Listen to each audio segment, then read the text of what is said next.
Here's a quick news break with yours truly, Mr. Taliaferro. You know, Kobe Bryant's death, it's such a big time story on a lot of different levels.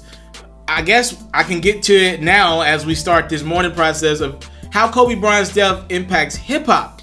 You know, rarely do you see athletes who motivate rappers, who motivate artists in their artistry.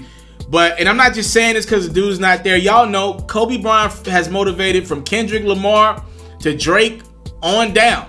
I guess we kind of took for granted how much he just kind of has always been there for most of our journeys.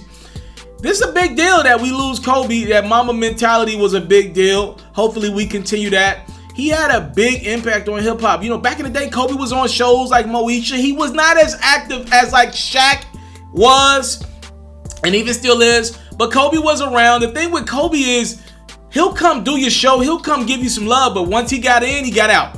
And he was not necessarily close to a lot of hip hop acts. But a lot of y'all know Kobe did put out a rap album.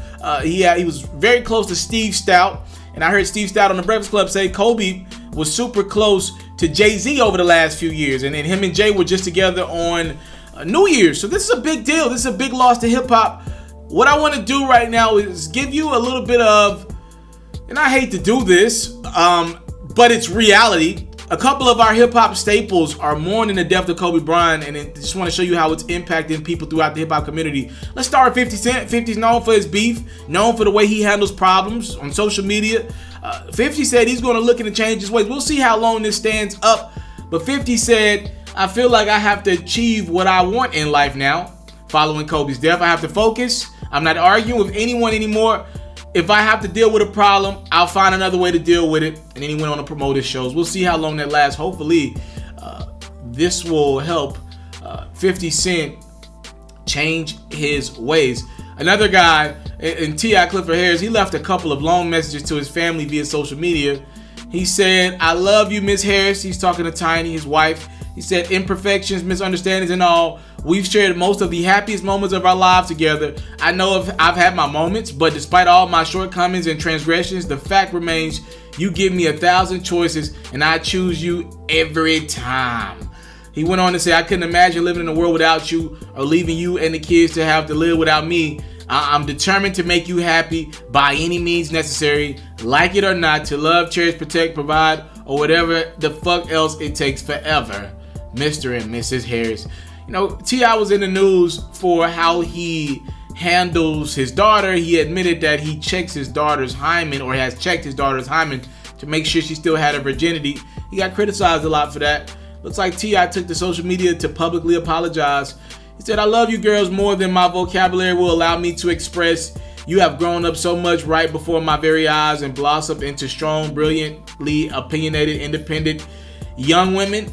I'm so proud of you both, and I love you to no end, more than you'll ever know. Please forgive me for any of my imperfections that cause misunderstandings between us. Change my mind, not my heart.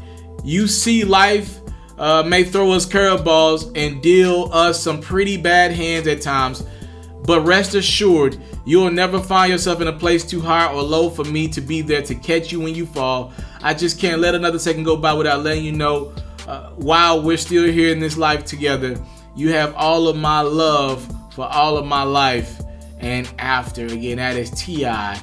showing love to his entire family. Yeah, this is impacting fathers. This is fathers and, definitely people around the age of Kobe Bryant who might think they're getting another 30, 40 years out of life. Heck, maybe even in the 20s. I'm 25. I'm about to be 26.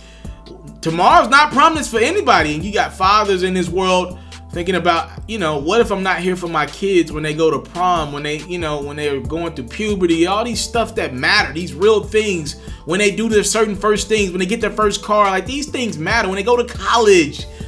And I think Kobe's death is just one of those rude awakenings. And I know we've all lost people around us, so obviously I understand that. But this one just feels a little different. It just feels like the energy in the world will never be the same again.